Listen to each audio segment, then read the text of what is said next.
নমস্কাৰ, মোৰ নাম পল্লৱ কলিতা। আপোনালোক সকলোকে ইনফৰটেইনমেণ্ট পল্লৱ ইউটিউব চেনেললৈ স্বাগতম জনাইছোঁ। সূৰ্যগ্ৰহণ আপোনালোকে সৰুৰ পৰাই দেখি আহিছে, শুনি আহিছে, কিন্তু আপোনালোকে বাৰু জানেনে যে সূৰ্যগ্ৰহণ কিয় হয়? জানিবলৈ ভিডিঅ'টো শেষলৈকে চাওক।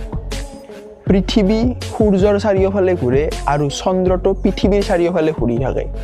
যেতিয়া এই ঘূৰি থাকে, পৰিক্ৰমা কৰি থাকোঁতে কি হয়, সূৰ্য আৰু পৃথিৱীৰ মাজত চন্দ্ৰটো আহি যায়। ফটো দেখুৱাই আপোনালোকক দিছোঁ, চাওক ভালকৈ।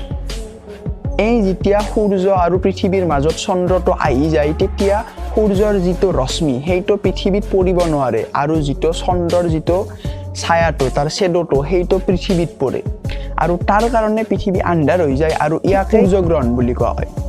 গতিকে একেবাৰে চিম্পুল যে যেতিয়া সূৰ্য আৰু পৃথিৱীৰ মাজত চন্দ্ৰটো আহি যায় পৰিক্ৰমা কৰি থাকোঁতে, তেতিয়া সূৰ্যৰ ৰশ্মিয়ে পৃথিৱীত পৰিব নোৱাৰে। সূৰ্যটো অৰ্থাৎ মানে কি কৰে, চন্দ্ৰটোৱে সূৰ্যটো ঢাকি দিয়ে আৰু ইয়াকে সূৰ্যগ্ৰহণ বুলি কোৱা হয়। এই যি সূৰ্যগ্ৰহণ এই তিনিটা ধৰণৰ হয়। এটা হৈছে পাৰ্চিয়েল অৰ্থাৎ আংশিক সূৰ্যগ্ৰহণ। সেইটো যেতিয়া চন্দ্ৰটোৱে সূৰ্যটো আধা অলপ মানে এই ফটোকেইখন চালে গম পাব, মানে গোটেই কাভাৰ কৰিব নোৱাৰে, অৰ্থাৎ সূৰ্যটোৰ অংশ অলপ কাভাৰ কৰি দিয়ে, অৰ্থাৎ ঢাকি ধৰে। আৰু এটা হৈছে এনুলাৰ অৰ্থাৎ বলায়াকাৰ সূৰ্যগ্ৰহণ। সেইটো যেতিয়া সূৰ্যটো সম্পূৰ্ণৰূপে ঢাকিব নোৱাৰে, কিন্তু তাৰ যিটো মাজৰ অংশ সেইটো মানে ঢাকি ধৰে, যিটো সূৰ্যৰ যিটো চাৰিওফালটো ৰিং সেইখিনি ওলাই থাকে, বাকী মাজৰখিনিত ঢাকি ধৰে। আৰু এটা হৈছে টোটেল পূৰ্ণ সূৰ্যগ্ৰহণত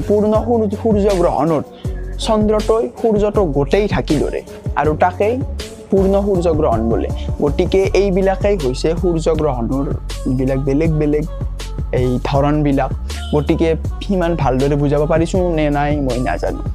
যদিহে বুজি পাইছে ভিডিঅ'টো লাইক কৰি দিব, কেনেকুৱা পাইছে কমেণ্ট কৰি জনাব। হয়তো বুজাব নোৱাৰিব বাৰু, আৰু আগলৈ ভিডিঅ'টো শ্বেয়াৰ কৰি দিব।